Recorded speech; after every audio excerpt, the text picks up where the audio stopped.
Another edition of Behind the Lines presented by TheLines.com and BetMGM Sportsbook. I'm Eli Hershkovich, joined as always by Christian Cipollini, trading manager at BetMGM. How are we doing, Christian? How was your Thanksgiving? Yeah, it was good. It was a good Thanksgiving.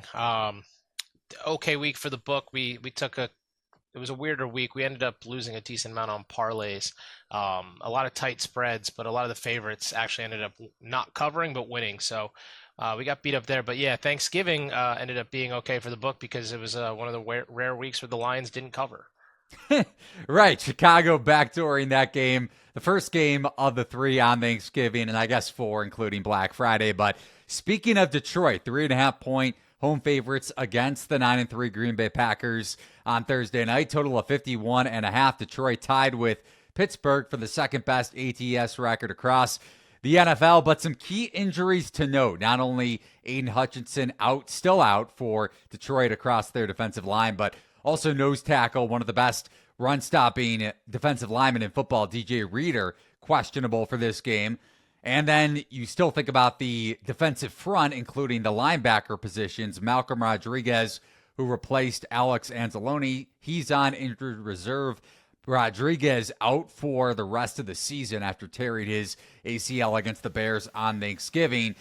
On the flip side, Green Bay just 2 games back of Detroit and looking for revenge after falling to the Lions in Week 9. And the Packers, speaking of defensive injuries, Green Bay should be getting back Jair Alexander, one of the better shutdown corners in the NFL. So with this spread hovering a little above the key number of a field goal, sitting at 3.5 juiced in Green Bay's direction, I'm assuming it's not as lopsided with the point spread in Detroit's favor like it is usually on a week-to-week basis.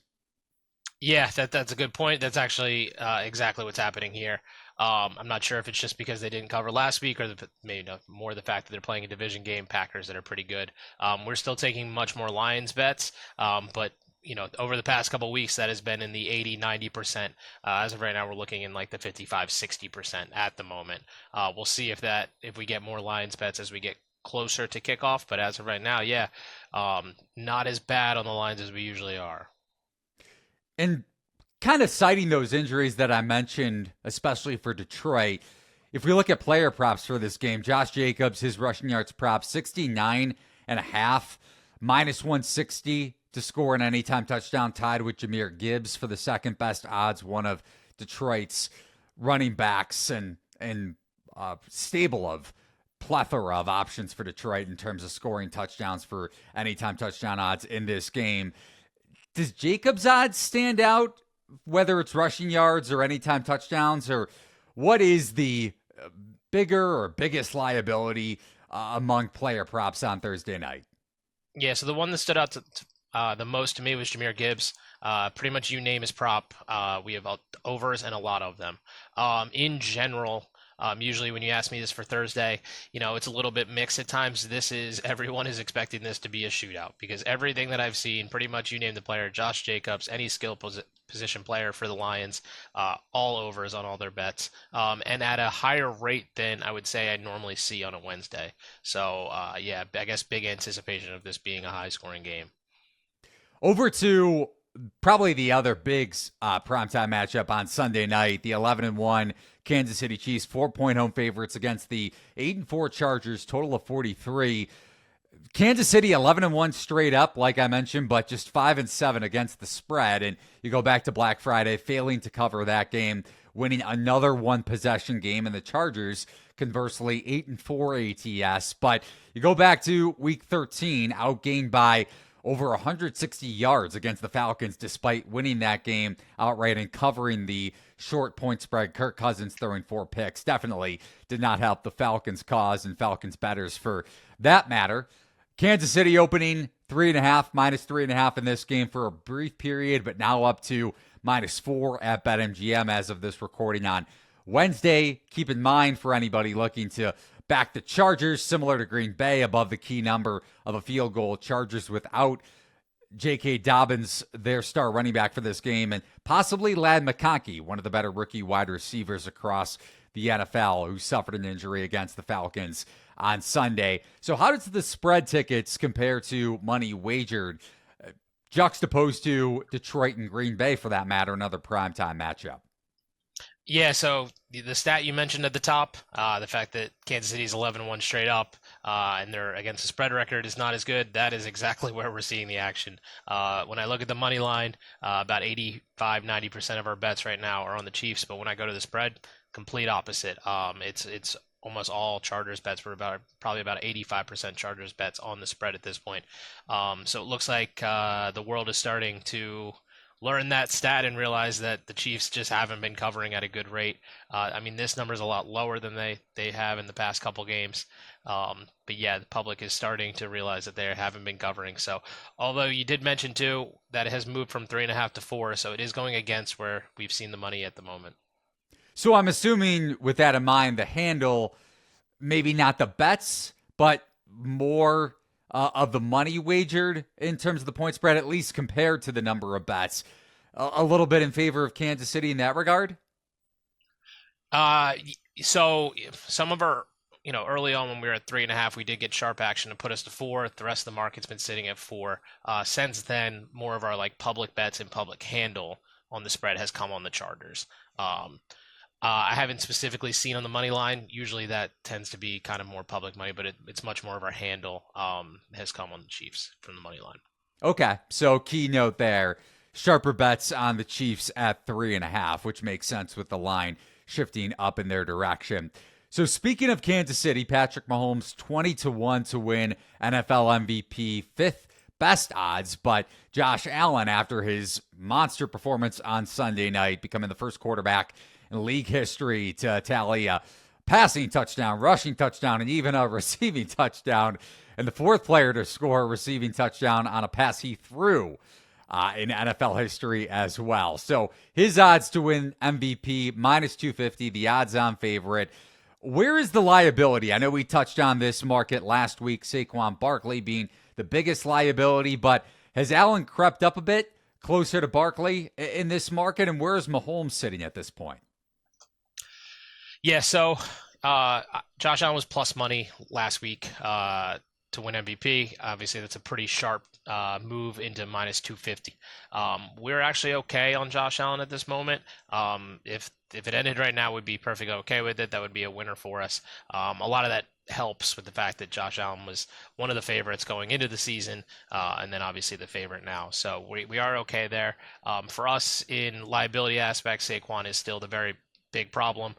He faces the worst rushing defense in the league this week, and I think 4 of his last 5 games he faces bottom 5 rushing defenses, so that's the one we're going to be sweating out there. If he does break that record, we think he's going to have a pretty good chance of winning that MVP. So that's where we're more sweating. When you mentioned Mahomes, we did actually have a conversation in the trading room about where we should put Mahomes at this moment because, as we just mentioned in that game, the Chiefs haven't been playing that well despite that 11-1 record. Mahomes' stats don't really reflect that, but they do have a lot of primetime games coming up, and we know that Mahomes in primetime, he throws some, spectacular pass. He's going to still be right back in it. So we actually believe that Mahomes has a better chance probably than it looks right now, just because we know that the voters really weigh the end of the season much heavier than the beginning. So if the Chiefs start turning this around and they actually look good in these last couple of weeks, they end up with that number 1 seed. Mahomes has a little bit better stats. We think there's a chance maybe he does come back around. Yeah, and Kansas City has a chance to go over its win total with a victory over the Chargers, whether they cover the spread or not. Still, I mean, wild to think in Week 14. But then again, win total of 11.5 with a 2-time defending Super Bowl champion. It adds up. As you all know by now, we've teamed up with BetMGM this season. We'll be using BetMGM lines to make all of our picks, and we'll have special offers for our listeners each week. If you haven't signed up with BetMGM yet, use promo code THELINES, that's the lines one word, and you will get up to a $1,500 first bet offer on your first wager with BetMGM. Here's how it works. Download the BetMGM app and sign up using bonus code THELINES. Deposit at least $10 and place your first wager on any game. You'll then receive up to $1,500 in bonus bets if your first bet loses. Just make sure to use bonus code THELINES when you sign up. See BetMGM.com for terms. 21 plus only. U.S. promotional offers not available in New York, Nevada, Ontario, or Puerto Rico. Gambling problem? Call 1-800-GAMBLER. Available in the U.S. Call 877-8-HOPE-NY or text HOPE-NY 467-369 in New York. Call 1-800-NEXT-STEP in Arizona, 1-800-327-5050 in Massachusetts, 1-800-BETS-OFF in Iowa, and 1-800-981-0023 in Puerto Rico. First bet offer for new customers only, subject to eligibility requirements. Rewards are non-withdrawable bonus bets that expire within 7 days. In partnership with Kansas Crossing Casino and Hotel. Don't forget, if you haven't signed up for BetMGM yet, use bonus code THELINES and get your $1,500 first bet offer today. Back to the early window in the AFC, Christian, looking at the 9-3 Steelers, 6.5-point home favorites against the 3-9 Browns, another divisional game. I'm assuming no better so far. At least the majority of them don't want to go back to the well. Whoever did decide to bet on Cleveland on Monday night, I'll raise my hand, and got backdoored the other way with Jameis Winston throwing those 2 interceptions on the Browns' final 2 drives. Yeah, not at the moment. I think I've touched on this before, but we have a very devout following for the Steelers fans at BetMGM because every week, I touch on the Lions are always heavily bet on team. Over the last 4 or 5 years, the Steelers are actually one of our more bet on teams, which is a bit more surprising because they don't have the weapons and they don't have, everything else that the Lions have around them. So we usually expect more Steelers bets, but yeah, as of right now, we're about like 85-90%. So while Jameis throws the ball all over the place, he tends to throw it to the other team probably too often to get more Browns bets for us. I'm assuming this line, if bettors are looking to maybe grab the key number of 7, even with that said, with the interest mostly being on Pittsburgh so far early in the week, I would assume you agree with the notion that this line probably doesn't creep up to 7. No, I don't think so either. I think the second it gets to 7, we'll get right back down to 6.5. We'll see if anything changes with any injury news or anything like that. But yeah, I wouldn't anticipate it. What about you? What stands out for your bets on the NFL Week 14 card? Yeah, there's 2 I like. One is tomorrow. I actually really like the Packers in this matchup. I just think that the injuries to the Lions is going to add up. They played a much worse team last week in the Bears, let them right back in it. I think if they make those kind of mistakes this week against the Packers, I don't think they're going to have the ability to kind of save themselves. So on the hook at 3.5, division games are usually close. I'll take the Packers in this one, going against the grain. And another one I like is also in the same division. It's surprisingly the Chicago Bears +4. I think they've looked a lot better in the last couple weeks. Caleb in the second half of games has looked a lot better. I'm hoping that the new coaching will just be enough to get them to at least cover this 4, and I think there's a decent chance they can win because this 49ers team seems to be spiraling at the moment. Trent Williams is playing. That could change my thought process a little bit here, but down to their 3rd string running back, things kind of seem to be collapsing all around them. So give me the Bears +4. Usually you do see that coaching bump with a coach being fired, and we've seen it a couple times this year. I think seesaw in both directions. The Jets on a Monday night game against the Bills, losing after firing Robert Saleh and not covering the point spread with that one hovering around a field goal. So just depending on the situation and the circumstance. But historically, over the last 4 years, teams after firing their head coach do generally cover the spread, whether that's indicative of some sort of locker room bump or just schematic adjustments, whatever it may be. The Bears may be in for a positive boost with Thomas Brown taking over for Matt Eberflus after another head-scratching coaching decision on Thanksgiving, costing the Bears a shot to get to overtime against the Lions, and Chicago now well out of the NFC playoff picture. But over to college football, if we look at some of the power conference college football games for the championship weekend, ACC, Big 10, Big 12, and the SEC, Christian, SMU, 2.5-point favorites against Clemson. Oregon, 3.5-point favorites against Penn State, so above the key number of a field goal there. Arizona State in the Big 12 championship game might seem odd, but 2.5-point favorites against Iowa State. And then in the SEC, Texas, just under a field goal favorite against Georgia in the SEC championship game.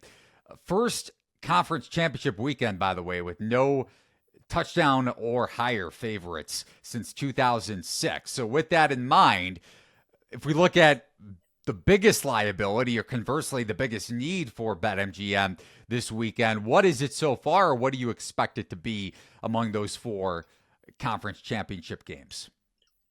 Yeah, as of right now, and what I think it probably will end up being is Penn State. That one's the biggest spread at 3.5. We've seen a little bit of people taking Penn State on the money line. I guess so. It seems that if they like Penn State, they're just taking them to win outright. But but we've seen so far overwhelming Oregon money, at least early on. While these other games, some of them are at least a little bit closer.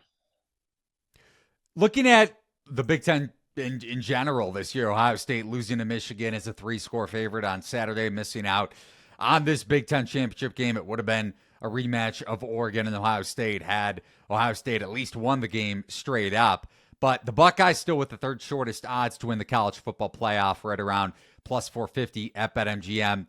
Which team or which teams are the biggest liabilities to win the college football playoff for you guys at BetMGM ahead of conference championship weekend? Yeah, so I think the chaos has actually really helped us this season, because the teams that we have a lot of liability on, and the teams that you would say that realistically don't really have much of a shot. I guess because of the fact that you can't really nail down like who's the best team. We've taken a lot of bets on all of these top teams. So Oregon, Texas, Ohio State, Georgia, even Notre Dame. We've taken a good amount of money on them, but it's kind of evened each other out. So where our liability stands is Alabama, of course, because they got up to a pretty big price, and then people kind of realize that there's probably a good chance that they can get back in. We've seen that story a few times over the past couple of years, and it seems to be happening again. So anytime anyone can get Alabama at a 20 to 1, 30 to 1, we tend to start racking up liability there. Indiana is our biggest liability out of all of them. Kind of a similar story of underdog, where they've been 100 to 1 plus at some points in the season. So people got good prices on them, which rose their liability up. And then one of our other biggest liability is Boise State. They a similar thing. They've had a high number the whole time, but people are aware of the team because of GT and all of his rushing stats. So there's plenty of people that just wanted a ticket there, and even a small ticket gave us a liability. So we're going to be hoping that it's one of the more expected teams, one of the bigger, or the teams that have been higher rated throughout most of the season that ends up winning this. If it's one of those long shots, the book might be sweating a bit. Yeah, it makes sense just with the prices, but it is just crazy to think about that none of those teams that you mentioned are playing on conference championship weekend. So I hope Alabama doesn't get in, just because I don't think we need to see that storyline again. But that is truly just my hatred for the Alabama Crimson Tide. But I digress. He is Christian Cipollini, trading manager over at BetMGM Sportsbook. Great NFL and college football insight. As always, man, go Packers, go Bears. I don't think that sentence has ever been uttered. At least from or at least from a fan, but maybe from some bettors out there. But always appreciate the time, man. Yeah, no problem at all. Good luck to everyone this week. For Christian and for myself, Eli Hershkovich, thanks for watching and listening to this edition of Behind the Lines, presented by BetMGM and TheLines.com. So long, everybody, and good luck with your NFL and college football bets.